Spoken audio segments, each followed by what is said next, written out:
सो chapter हम लोग start करने जा रहे हैं क्लास 12 का आईएससी बोर्ड के लिए मैट्रिसेस। तो काफ़ी इजी पढ़ने वाला है। 30-40% जो आईएससी बोर्ड में है, जो आईसीएसई बोर्ड से आए हुए हैं, उनके लिए काफ़ी फ्रेंडली चैप्टर हो जाएगा। 30% पार्ट जो है इस चैप्टर को फ्रेंडली हो जाएगा। कौन से बोर्ड से बच्चे? आईसीएसई बोर्ड के। लेकिन जो सीबीएसई बोर्ड के बच्चे हैं उनके लिए क्लास 12 में तो ये इंट्रोडक्शन ही माना जाएगा। ठीक है, तो फिलहाल ये चैप्टर मैं ये मान के चल रहा हूँ, उन बच्चों को एड्रेस कर रहा हूँ जो आईएससी बोर्ड के हैं। तो थोड़ा सा तेज़ी से हम लोग चलेंगे। इस चैप्टर का स्टार्टिंग जो भी पार्ट है 20-30% ये तेज़ी से हम लोग ख़त्म करेंगे। ठीक है, तो मैट्रिसेस कोई भी चैप्टर स्टार्ट करने से पहले हमें ये पता होना चाहिए कि उस चैप्टर का मकसद क्या है सीखने का, उसकी एप्लीकेशन क्या है। ये बहुत ज़रूरी है। कोई भी चैप्टर को पढ़ने जाओ, जिस तरह मैंने फिज़िक्स में भी एक बहुत अच्छा इंट्रोडक्शन दिया था कि पूरे फिज़िक्स में एक पर्टिकुलर एप्लीकेशन, क्लास 12 की फिज़िक्स पर्टिकुलर जो एप्लीकेशन थी, वायरलेस टेक्नोलॉजी हो गई या करंट से रिलेटेड, इलेक्ट्रोमैग्नेटिक वेव से रिलेटेड, पूरे चैप्टर को मैंने कनेक्ट कराया था, जिससे कि आप जब चैप्टर पढ़ने जाओ तो आपको एक तो इंटरेस्ट पैदा होना चाहिए कि चैप्टर पढ़ रहे हैं। एक ओवरऑल एक कहीं ना कहीं से एक डायरेक्शन मिल जाता है, आपको एक डायरेक्शन मिल जाता है सीखने का कि हम लोग क्यों सीख रहे हैं, इसका मकसद क्या है। ठीक इसी तरीके से मैट्रिसेस भी बेसिकली मैथ में हम लोग इन जनरल डायरेक्ट स्टार्ट किया जाता है चैप्टर, लेकिन मुझे लगता है कि ये तरीका ठीक नहीं होगा। अगर हम लोग इसके एप्लीकेशन जान लें तो आपको भी कहीं ना कहीं से मज़ा आएगी कि हाँ यार ये आगे चल के एप्लीकेशन है। बच्चे अक्सर कंप्लेन करते हैं, सर इतना पढ़ गया, ट्रिग्नोमेट्री कहीं लगा ही नहीं, ये कहीं लगा ही नहीं, क्वाड्रेटिक की इक्वेशन कहीं लगा ही नहीं, कहीं यूज़ ही नहीं हुआ, क्यों पढ़ा हम लोगों ने। तो ये अब से आप लोग नहीं बोलोगे। हर चैप्टर को स्टार्ट करने से पहले मैं आपको ज़रूर बताऊंगा कि इसकी एप्लीकेशन क्या होने वाली है। तो मैट्रिसेस बेसिकली, अगर मैट्रिसेस की शक्ल हम दिखाएं, चेहरा कि दिखता कैसा है, ये देखो एक एरे होता है नंबर्स का। कुछ इस तरीके से नंबर्स अरेंज होते हैं, कुछ इस तरीके से रेक्टेंगुलर फॉर्म कह लो या फिर स्क्वायर फॉर्म में कह लो, कुछ इस तरीके से नंबर अरेंज होते हैं। ये जो आईएससी बोर्ड के बच्चे हैं उनको तो पता ही है। और यहाँ पर इनके एड्रेस हैं। एग्जांपल के तौर पे A11 का मतलब ये हुआ कि यहाँ पर जो नंबर है वो first row and first column में है। ठीक है,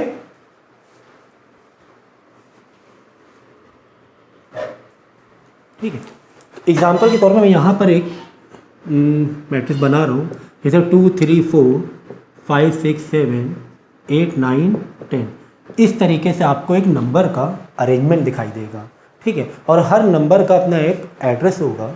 जैसे कि यहाँ पर जैसे 2 नंबर है, तो 2 जो नंबर है उसका अगर हम एड्रेस या लोकेशन बताएं तो हम कह सकते हैं कि ये पहली रो में है एज वेल एज पहली कॉलम में है। तो रोज एंड कॉलम से एड्रेस पकड़ना है। क्या पहले हमें रोज का एड्रेस बताना है, बाद में कॉलम का एड्रेस बताना है। पहले किसका एड्रेस बताना है? रो का, और उसके बाद में कॉलम का एड्रेस। तो पहली रो पहला कॉलम यानी 1 हो गया। ये देखो 1 पहली रो पहला कॉलम। इसी तरह 3 नंबर का अगर हमें एड्रेस बताना हुआ तो हम 3 नंबर का एड्रेस कैसे बताएंगे? 3 जो नंबर है ये पहली रो में है एंड सेकेंड कॉलम में है। ठीक है, 1 2, ठीक है, हम ये कह सकते हैं 1 2। ओके, इसी तरह नंबर आपको एड्रेस, अगर यहाँ पे 10 नंबर जो आखिरी नंबर है तो हम ये कह सकते हैं कि 1 2 3 तीसरी रो में है, तीसरी रो में एज वेल एज तीसरे कॉलम में है। तो 3 3 इसका एड्रेस हो गया। ये तो हो गया नंबर का एड्रेस। ठीक है, कि हर जो एलिमेंट है मैट्रिक्स के अंदर, जो एलिमेंट्स हैं उसका क्या है, ये एड्रेस है। ओवरऑल अगर हम मैट्रिक्स की बात करें, ओवरऑल मैट्रिक्स की बात करें तो इस ओवरऑल मैट्रिक्स को हम कौन सी टाइप की मैट्रिक्स कह सकते हैं? हम इसको कह सकते हैं 3/3। क्या कह सकते हैं? 3/3, क्योंकि इसके अंदर 3 रोज भी हैं एंड 3 कॉलम भी हैं। करेक्ट, तो हम इस मैट्रिक्स को क्या कहेंगे? 3/3। और इस मैट्रिक्स को हम क्या कहेंगे? 2/2। करेक्ट, ठीक इसी तरीके से इस मैट्रिक्स को हम क्या कह सकते हैं? 2/3। Very good. ठीक है, क्योंकि पहले हमें रो बोलना है और बाद में नंबर ऑफ कॉलम। तो 1 रो 2 रो होगी एंड देन 3 कॉलम्स हो गए। करेक्ट, ठीक है। तो यहाँ तक क्लियर है। तो इस मैट्रिक्स का जो ऑर्डर जैसे मैंने बताया था अभी कि 3/3 या 2/3, ये इसको क्या बोलते हैं, ऑर्डर ऑफ मैट्रिक्स। ठीक है, नेक्स्ट देखो यहाँ पे ऑर्डर दिया हुआ है, जैसे मैंने बताया 2/2 की है क्योंकि 2 रोज है एंड 2 कॉलम्स है।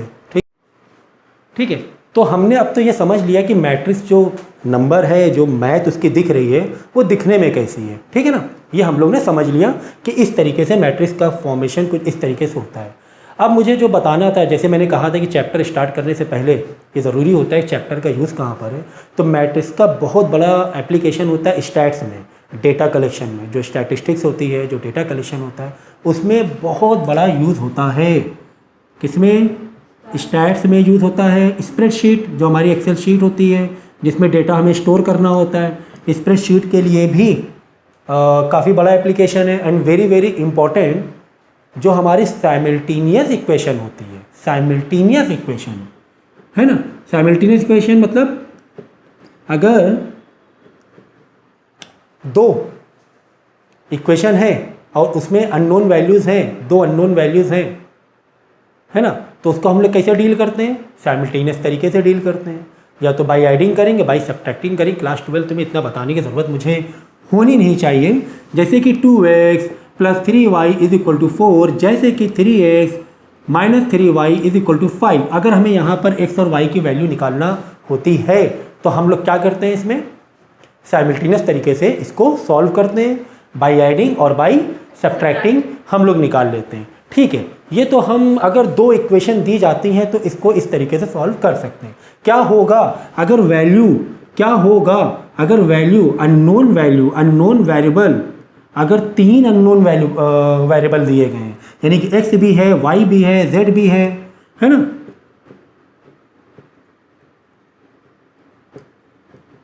और साथ ही साथ में इक्वेशन भी आपको 3 दी गई है कुछ इस तरीके से। 3 इक्वेशन है, 4 इक्वेशंस हैं और x y z 3 unknown values हैं। भाई 2 अननोन वैल्यूज़ थी तो हम तो इसको साइमल्टेनियस के तरीके से सॉल्व कर लेते थे।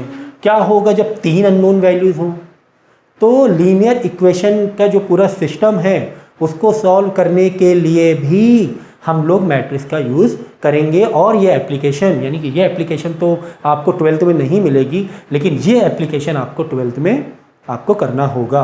इस तरीके से एक लीनियर इक्वेशन का सिस्टम दिया जाएगा, आपको x y z उसको निकालना होगा यूजिंग विच मेथड, मैट्रिसेस। अब इसमें भी 3-4 मेथड है, वो तो एक खैर डिटेल वाली बात हो गई। तो मैंने यहाँ पर आपको समझाने की कोशिश की कि मैट्रिसेस हम लोग पढ़ ही क्यों रहे हैं। यहाँ पर मैंने आपको समझाने की कोशिश की कि मैट्रिसेस हम लोग क्यों पढ़ रहे हैं। ठीक है, ओके। तो मैट्रिसेस का आपने बेसिक एप्लीकेशन समझा दिया मैंने। अब हम लोग सीखेंगे, अगर हम लोग चैप्टर्स में जाएं अब, तो पहले सीखेंगे types of matrices. Types of matrices, देखो अगर किसी मैट्रिक्स में सिर्फ रो हैं, नहीं, अगर मैट्रिक्स में सिर्फ एक रो है, किसी मैट्रिक्स में अगर सिर्फ एक रो है, देखो एक रो दिख रही, कॉलम कितने भी रहने दो, 1 2 3, कॉलम कितने 3 है, 1 2 3, और रो कितनी है 1 है, तो उसको हम लोग बोलेंगे रो मैट्रिक्स। ठीक इसी तरीके से अगर किसी मैट्रिक्स में अगर सिर्फ एक कॉलम है, रो कितने भी रहने दो, रो कितने भी रहने दो, लेकिन कॉलम कितने हैं, ओनली 1, तो उसे हम लोग बोलेंगे कॉलम मैट्रिक्स और वेक्टर मैट्रिक्स। ठीक इसी तरह किसी भी मैट्रिक्स में अगर एलिमेंट सारे ही एलिमेंट, चाहे वो किसी भी ऑर्डर की मैट्रिक्स क्यों ना हो, उसके सारे ही एलिमेंट अगर 0 हैं तो उसको हम लोग नल मैट्रिक्स भी बोल सकते हैं या फिर ज़ीरो मैट्रिक्स भी बोल सकते हैं। ठीक इसी तरीके से किसी मैट्रिक्स में उसका प्रिंसिपल डायगोनल, अब उसका प्रिंसिपल डायगोनल में 0 के अलावा नंबर्स हैं एक्सेप्ट 0, उसके प्रिंसिपल डायगोनल में एक्सेप्ट 0 कोई और नंबर है तो उसको हम लोग बोलेंगे डायगोनल मैट्रिक्स। क्या बोलेंगे, डायगोनल मैट्रिक्स। एग्जाम्पल के तौर पे अगर आप इस मैट्रिक्स को देखोगे, यहाँ पे प्रिंसिपल जो आपको डायगोनल दिख रहा है इसमें ज़ीरो के अलावा दूसरे नंबर और बाकी अपर ट्रायंगल और lower triangle and upper triangle में ज़ीरो नंबर्स हैं। एलिमेंट क्या है? ज़ीरो है। देखो इस पार्ट को बोलते हैं लोअर ट्रायंगल, इस पार्ट को बोलते हैं अपर ट्रायंगल। हमेशा डायगोनल की मैं बात करूं तो डायगोनल हमेशा इस तरीके से ही होगा, याद रखना, ऐसे नहीं होगा। पूरे मैट्रिक्स में डायगोनल ऐसे नहीं होगा, ऐसे ही लेना है, ऐसे ही लेना है, लेफ्ट टू राइट। ठीक है। हाँ, इस तरह इंक्लिनेशन लेना है अबाउट 90 डिग्री वाला, ठीक है। तो समझिए प्रिंसिपल डायगोनल। तो जहाँ जहाँ पे मैंने प्रिंसिपल वर्ड नहीं यूज़ किया है, अगर सिर्फ डायगोनल वर्ड मैं यूज़ कर रहा हूँ तो पूरे मैट्रिक्स में आपको डायगोनल का मतलब ऐसे ही समझना है। तो what is diagonal matrix? What is diagonal matrix? Principal diagonal के में ज़ीरो के अलावा बाकी नंबर कोई भी रह सकते हैं और बाकी lower triangle and upper triangle में सिर्फ और सिर्फ कौन से नंबर रहेंगे? ज़ीरो नंबर रहेंगे। तो उसे हम लोग क्या बोलेंगे? डायगोनल मैट्रिक्स बोलेंगे। What is scalar matrix? Diagonal scalar में थोड़ा सा फर्क है। डायगोनल मैट्रिक्स और स्केलर मैट्रिक्स में थोड़ा सा फर्क है। थोड़ा सा फर्क ये है कि स्केलर मैट्रिक्स में lower triangle and upper triangle में तो ज़ीरो ही रहने वाला है, जिस तरह डायगोनल में होता है, ओके। लेकिन यहाँ पर जो दिख रहा है आपको प्रिंसिपल डायगोनल में सेम नंबर रहने वाले हैं। एलिमेंट क्या रहने वाले हैं? सेम, कोई भी सेम, 3 3 3 4 4 4, कुछ इस तरीके से हम कह सकते हैं 1, चलो कुछ और नंबर ले लो, 2 0 0 2 0 0 0 2। तो ये डायगोनल मैट्रिक्स तो है, ये बात सही है, लेकिन डायगोनल में ही और अगर और क्लासीफाई करेंगे तो स्केलर मैट्रिक्स भी इसे कह सकते हैं, क्योंकि प्रिंसिपल डायगोनल में के एलिमेंट जो हैं वो सेम है, ठीक है। तो यहाँ तक समझ में आ गई बात? यस और नो बोलेंगे। उसके बाद देखो यूनिट मैट्रिक्स। तो यूनिट मैट्रिक्स भी टाइप ऑफ डायगोनल मैट्रिक्स ही है, क्योंकि इसमें लोअर ट्रायंगल और अपर ट्रायंगल में जितने भी एलिमेंट्स हैं वो ज़ीरो हैं, और प्रिंसिपल डायगोनल में कौन से नंबर है? 1 नंबर है। तो 1 नंबर का अपना अलग ही रोल है, क्योंकि 1 भाई 2 लिखा था उसमें तो कुछ अलग टाइप नहीं बताया गया था, लेकिन जब 1 लिखा रहेगा होगा स्केलर मैट्रिक्स, लेकिन उसको हम लोग और स्पेसिफाई करेंगे, उसे हम लोग बोलेंगे यूनिट मैट्रिक्स। अगर प्रिंसिपल डायगोनल में 1 है, बाकी एलिमेंट 0 हैं, बाकी एलिमेंट 0 हैं, ठीक है। ठीक इसी तरीके से upper triangular matrix. Upper triangular matrix में क्या होगा? यहाँ पर जो लोअर पार्ट दिख रहा है ट्रायंगल का वो 0 होगा, तो उसे हम लोग बोलेंगे अपर ट्रायंगुलर मैट्रिक्स। ठीक इसी तरह लोअर ट्रायंगुलर मैट्रिक्स में जो अपर वाला पार्ट दिख रहा है डायगोनल का लेफ्ट साइड में जो अपर पार्ट दिख रहा है उसे हम लोग बोलेंगे, और अगर वहाँ पर सब 0 एलिमेंट है, वहाँ पर क्या है? 0 एलिमेंट है, तो उसे हम लोग बोलेंगे लोअर ट्रायंगुलर मैट्रिक्स। देखो लोअर ट्रायंगुलर मैट्रिक्स, देखो ये लोअर पार्ट दिख रहा है, जो लोअर पार्ट ये सब में नॉन ज़ीरो नंबर है, ये सब में क्या है? नॉन ज़ीरो नंबर है। बाकी जो दूसरा पार्ट बच रहा है उसमें 0 है, तो उसे हम लोग बोलेंगे लोअर ट्रायंगुलर मैट्रिक्स। यहाँ अपर ट्रायंगुलर मैट्रिक्स क्यों बोला गया है कि ये जो पार्ट दिख रहा है, ये अपर पार्ट दिख रहा है, इसमें सब में नॉन ज़ीरो नंबर्स हैं, नॉन ज़ीरो एलिमेंट्स हैं, ठीक है ना। और बाकी बचे हुए पार्ट में 0 एलिमेंट है, इसे बोलेंगे अपर ट्रायंगुलर मैट्रिक्स। तो बेस कम से कम इतने टाइप्स ऑफ मैट्रिक्स तो आपको मालूम होने ही चाहिए। बाकी और भी मिलेंगे आपको जब हम लोग चैप्टर्स को पढ़ेंगे, ठीक है।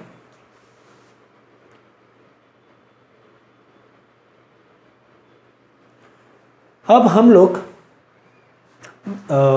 मैट्रिसेस के ऑपरेशन की बात करेंगे कि मैट्रिसेस में हम किस किस तरीके से ऑपरेशन दे सकते हैं, like addition, subtraction, division, multiplication as well as equality.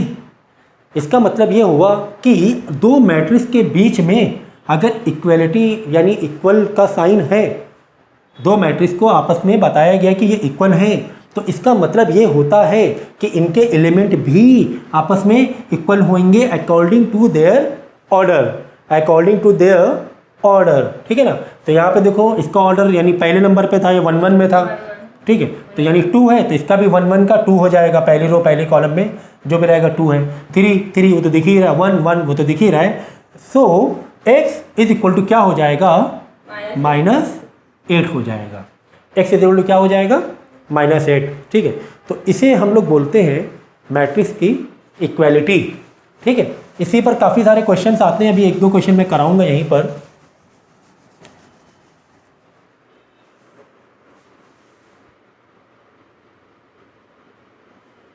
देखो ये क्वेश्चन दिया हुआ है 3/3 मैट्रिक्स में, 3/3 मैट्रिक्स में ये भी आपके इक्वालिटी बेस पर है, मैट्रिक्स इक्वालिटी।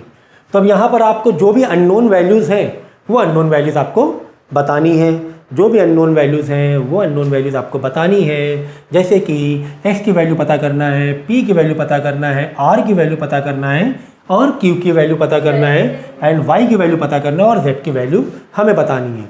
तो बहुत ईजी है, हमें ऑर्डर चेक करना है। हमें क्या चेक करना है? ऑर्डर चेक करना है। भाई p की वैल्यू क्या होगी? 3 के बराबर हो जाएगी। x की वैल्यू क्या होगी? 6 के बराबर हो जाएगी। q की वैल्यू क्या होगी? 5 के बराबर हो जाएगी। z की वैल्यू क्या होगी? 24 के बराबर हो जाएगी। एंड देन y की वैल्यू क्या होगी? 12 के बराबर हो जाएगी, ठीक है। और r की वैल्यू 49 के बराबर हो जाएगी, करेक्ट। तो ये तो काफ़ी बेसिक था, ठीक है। तो ये हो गया इक्वालिटी ऑफ मैट्रिसेस। नेक्स्ट है हमारा ऑपरेशन में ही एडिशन ऑफ मैट्रिसेस। क्या?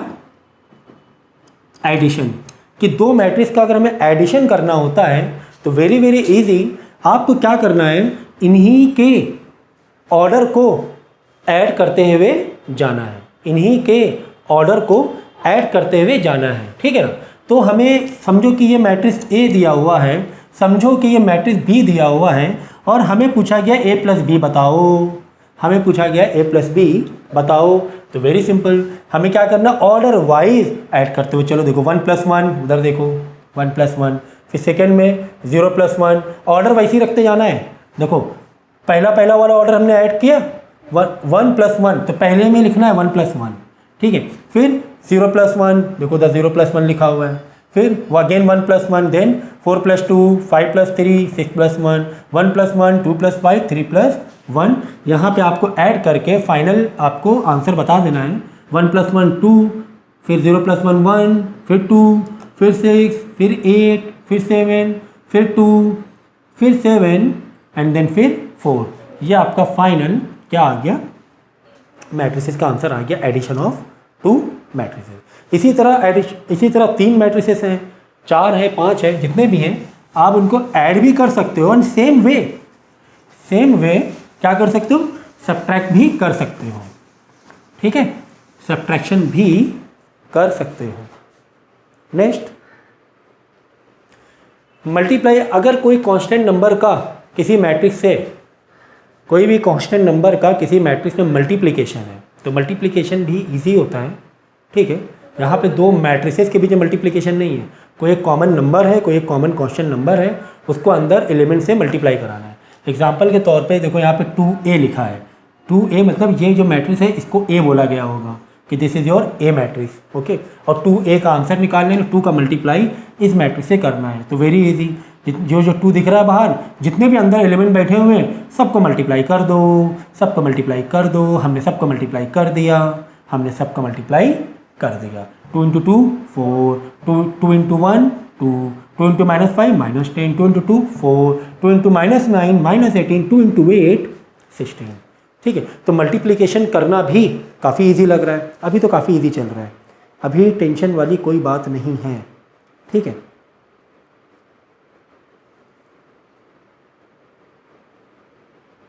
चलो अब थोड़ा सा कॉम्प्लिकेशन बढ़ेंगे, क्योंकि अब जो आ रहा है ये 2 या 2 से ज़्यादा मैट्रिक्स के बीच में मल्टीप्लिकेशन आ रहा है।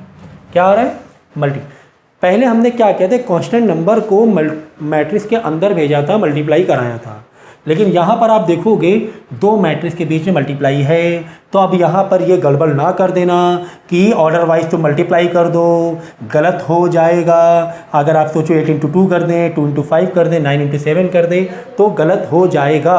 इस तरीके से नहीं करना है, इस तरीके से मल्टीप्लाई 2 मैट्रिक्स के बीच में इस तरीके से मल्टीप्लाई नहीं करना है। तो अब देखो इसको करने का तरीका क्या होता है इसको करने का तरीका ये होता है कि या तो आप रोज वाइज चलो या तो आप कॉलम वाइज चलो, दो तरीके से करिए। तो हमने यहाँ पे क्या किया है, इसमें क्या किया गया है, यहाँ से पहले लिया रो और इधर से ले लिया है column wise, column 1, column 2 and then column 3। देखो इसका खेल कैसे होगा, देखो हमने क्या करना है, हमने ये करना है 2 इंटू 2, ओके, फिर प्लस 2 इंटू 6, फिर प्लस 9 इंटू 3। समझो ये देखो ये मल्टीप्लाई है, ये जाके अब जाकर एक एलिमेंट आया, अब जाकर एक एलिमेंट आया। देख लो फिर से कैसे किया मैंने, 8 इंटू 2 उधर देखते हैं आना, 8 into 2 plus 2 into 6 plus 9 into 3। ये देखो अब जाके इसका जो भी आंसर आएगा अब एक एलिमेंट आएगा, पहला एलिमेंट अब आएगा। इसके बाद सेकेंड एलिमेंट के लिए वापस फिर से 8 इंटू 5। अब देखो यहाँ पर रो वही रहेगी, यहाँ पे कॉलम बदलेगा सेकेंड एलिमेंट पाने के लिए, ये एलिमेंट पाने के लिए। देखो 8 इंटू 5 उधर देखते रहना, ये वाला देखते रहना तुम लोग, ठीक है। 8 इंटू 5 देख लो, 2 इंटू 7 बीच में प्लस है, प्लस 9 इंटू 5, करेक्ट।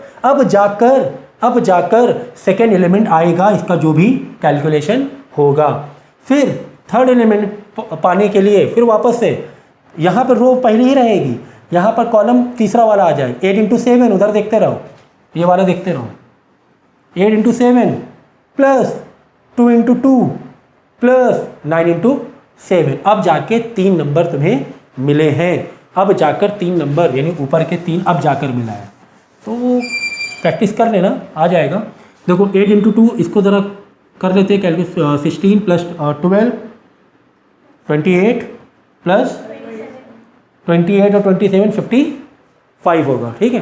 कैलकुलेट एक बार चेक कर लेना, 55 ये हो जाएगा। 8 40 14 54 और 9 5 45, 54 और 45 कितना हुआ 99। एक बार चेक कर लेना, यहाँ पे होगा 8 7 56 प्लस 4 60 एंड 9 इंटू 63 123। तो एक बार आप लोग भी कैलकुलेशन चेक कर लेना। देखो ये 3 एलिमेंट अब जाकर आया है, ठीक है। अब ये जो फिक्स बैठा हुआ था, हिलने का नाम नहीं ले रहा था, अब आएगा दूसरे का नंबर। ये वाला ख़त्म हो गया काम इसका, ठीक है। अब इसका नंबर आएगा, तब जाके सेकंड वाले रोज तुम्हें मिलेंगी। यानी कि पहली रो से पहली रो मिली, पहली रो से पहली रो मिली, अब सेकंड रो से सेकंड रो के एलिमेंट्स मिलेंगे। इज इट क्लियर, ठीक है।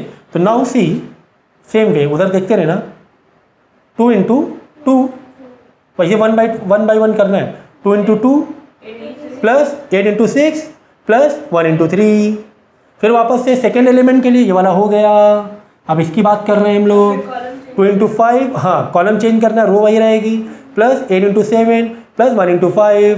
फिर थर्ड वाला अब यहाँ पर मिल गया ये आंसर इसका। फिर देखो सेकेंड रो का आखिरी वाला देखो, 2 इंटू 7 8 इंटू 2 प्लस 1 इंटू 7। अब जाके सेकेंड रो से हमें सेकेंड रो के एलिमेंट मिले। आई बस समझ, ठीक है। ठीक इसी तरह आपको लास्ट वाला भी यही करना है। तो लास्ट रो से यहाँ पे तीनों कॉलम से मल्टीप्लाई करोगे, एडिशन एंड मल्टीप्लिकेशन, तो यहाँ पे तीनों नंबर आपको मिल जाएंगे। अब आई बात समझ में कि दो मैट्रिक्स का मल्टीप्लिकेशन कुछ इस तरीके से करना है। अब आप क्या करना, 10-12 क्वेश्चन इसी के बुक से आप करना, ठीक है। कम से कम 10 से 12 क्वेश्चन करोगे तो प्रैक्टिस बन जाएगी। फिर बीच में प्लस माइनस भी अगर आ गया तो वो तो फिर बेसिक मैथ हो जाती है। लेकिन कभी कभी बच्चे क्या करते हैं, जल्दबाजी में प्लस और माइनस यानी इंटीजर पार्ट में गलती कर जाते हैं। तो वही पार्ट ही मजबूत रखना है। और ये सब चीज़ें क्लास 12 की मैथ जो भी चीज़ें हैं ना, ये तेज़ी से करनी है आपको, ठीक है ना। ये तो समझा रहा हूँ मैं इसलिए इतना टाइम लग रहा है, मैं समझा रहा हूँ तो इतना टाइम लग रहा है। तो यहाँ पे देखो 2/2। अच्छा एक चीज़ और देखना कि ये ज़रूरी होता है कि मैट्रिक्स का ऑर्डर क्या है। देखो ये मैट्रिक्स का ऑर्डर क्या है 2, ये मैट्रिक्स का ऑर्डर क्या है 2/2। ये दो मैट्रिक्स के बीच में मल्टीप्लाई तभी पॉसिबल होगा, नहीं, जब दो मैट्रिक्स के बीच में मल्टीप्लाई तभी पॉसिबल होगा कि पहली वाली मैट्रिक्स का आखिरी वाला ऑर्डर और दूसरी वाली मैट्रिक्स का पहला वाला ऑर्डर सेम है, तो इन दो मैट्रिक्स में मल्टीप्लिकेशन करना पॉसिबल होगा। अब इसका क्वेश्चन आएगा आगे, ठीक है ना। तो यहाँ तो फिलहाल तो 2/2 है, तो कोई दिक्कत नहीं है। तो अगर लास्ट और इधर का पहला अगर सेम नंबर है, सेम ऑर्डर है, तो इन दोनों मल्टीप्लाई पॉसिबल होगा। वैसे तो सेम ही है। और आंसर जो आएगा इसका पहला और इसका आखिरी वाला, ये तो पॉसिबल वाला हो गया। पॉसिबल है क्या? हाँ सर पॉसिबल है। अभी मैं एक एग्जांपल देके बता रहा हूँ। ये वाला आएगा आंसर, मतलब 2/2 का आंसर मिलेगा, 2/2 में आंसर मिलेगा। मैं इसलिए समझा रहा हूँ ये बात। देखो एग्जाम्पल के तौर पे अगर आपके पास ये मैट्रिक्स होती,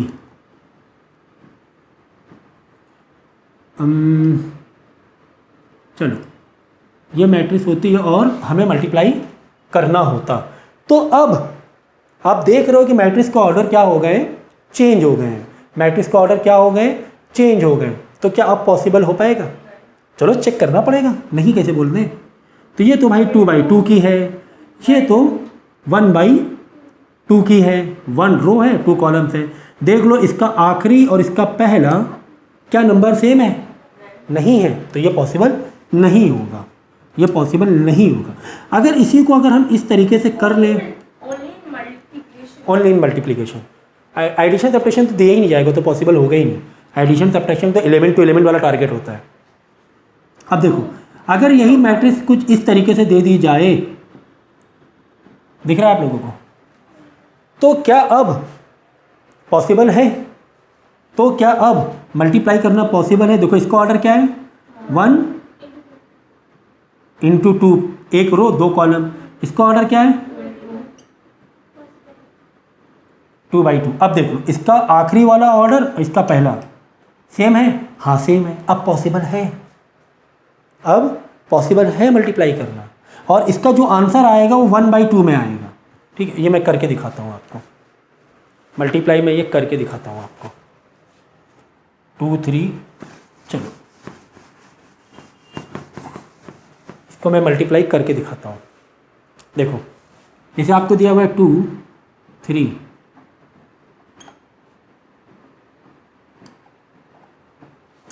ये दिया हुआ है, दोनों के बीच में मल्टीप्लाई है।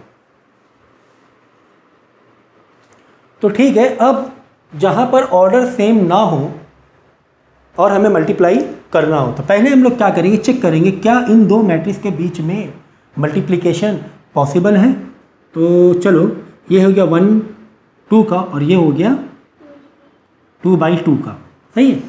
तो हमें क्या देखना है, पहली मैट्रिक्स का आखिरी वाला ऑर्डर और दूसरी वाली मैट्रिक्स का पहला ऑर्डर अगर सेम है, तो यानी कि यहाँ पर मल्टीप्लाई करना तो पॉसिबल दिख रहा है, ये तो हमने कंफर्म कर लिया। तो चलो मल्टीप्लाई करते हैं।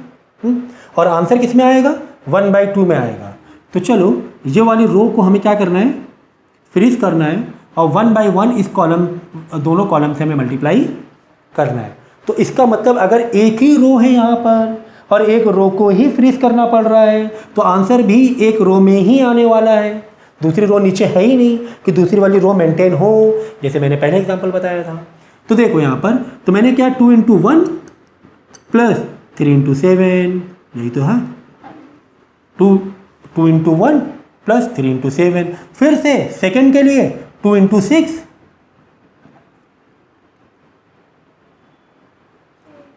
+ 3 × 8। तो 2 × 1 2, 3 × 7 21 23, 2 × 6 12, 3 × 8 24, 24 × 12 36। तो ये लो, ये आंसर आ गया आपका 1/2 में। यही तो मैंने कहा था, आंसर 1/2 में आएगा, यही तो मैंने भी कहा था।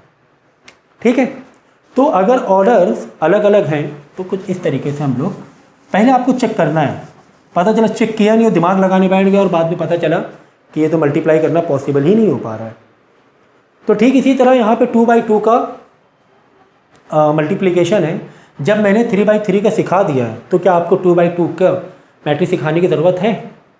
नहीं है, ये आप आराम से कर लोगे। ठीक है, तो 2/2 रहेगा तो 2 ही एलिमेंट आएंगे, यानी कॉलम 2 बनेंगे, रोज भी 2 बनेंगे। ठीक है, नेक्स्ट आपको दिया हुआ है, एक एग्जाम्पल मैंने लिया हुआ है। तो कुछ इस तरीके से भी मैट्रिक्स का एक फॉर्मेशन दिया होगा, एक कॉम्बिनेशन दिया होगा, और उस कॉम्बिनेशन को हमें सॉल्व करना होगा। और ये भी हमने क्लास 10th में किया हुआ है।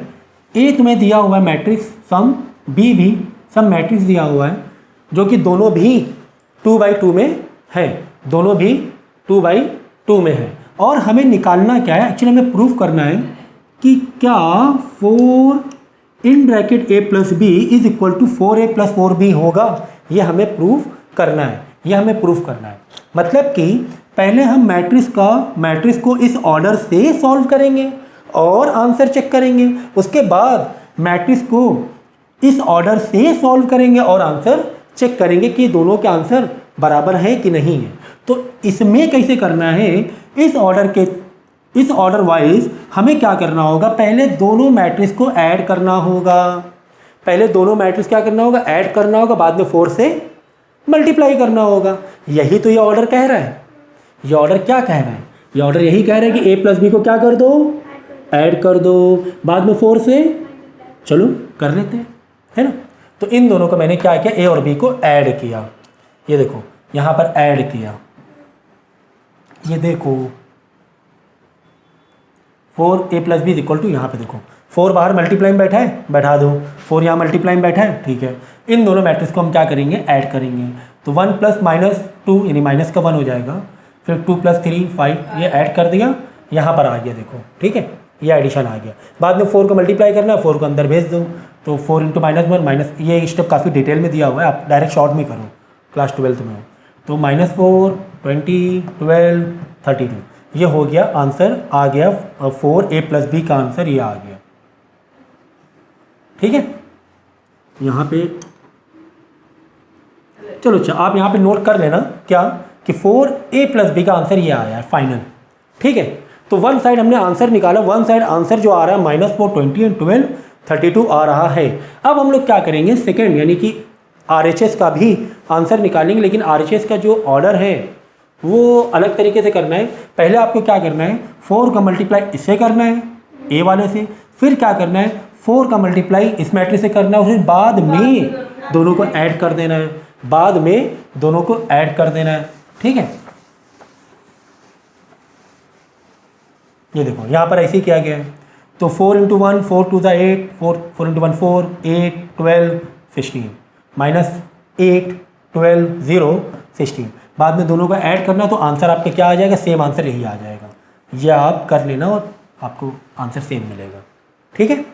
तो इस तरीके से इस टाइप के क्वेश्चंस आते हैं, और जहाँ पर एक कॉम्बिनेशन दिया होगा, ठीक है। इसके अलावा जो न्यूमेरिकल के सॉल्यूशंस हैं, जितने भी न्यूमेरिकल्स हैं उनके सॉल्यूशंस के लेक्चर्स अलग भी मैं दूंगा। फ़िलहाल तो मैं कोशिश कर रहा हूँ कि आपको कॉन्सेप्ट सिखा सकूँ। तो यहाँ पर देखो, अगर दो मल्टीप्लाई के बीच में दो मैट्रिक्स के बीच में मल्टीप्लाई है, लेकिन ऑर्डर देखो अलग है। इसका ऑर्डर क्या है, 2/3 है, इसका ऑर्डर क्या है, 3/2 है। क्या इनके बीच में मल्टीप्लाई होना पॉसिबल हो पाएगा? हो जाएगा। क्यों?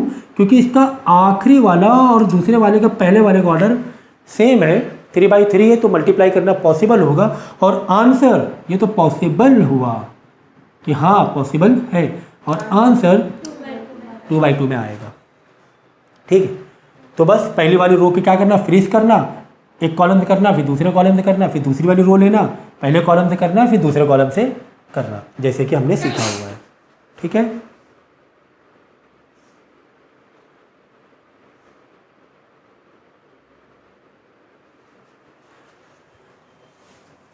अब यहाँ पर एक क्वेश्चन आपको दिया हुआ है मैट्रिक्स के इक्वलिटी पर, यानी दो मैट्रिक्स को इक्वल दिखाया है एंड कुछ अननोन वैल्यूज हमें निकालनी है, कुछ वेरिएबल से निकालना है, ठीक है। वन साइड यानी LHS में आपको ये मैट्रिक्स दिया हुआ है और इक्वेट है RHS से, और हमें X Y Z and W ये सब की वैल्यूज़ को फाइंड करना है। तो इक्वलिटी के लिए मैंने क्या बताया था कि अगर दो मैट्रिक्स आपस में इक्वेट हैं तो उनके ऑर्डर भी आपस में क्या होंगे, इक्वल होंगे। तो हम यहाँ से कह सकते हैं कि x minus Y is equal to -1।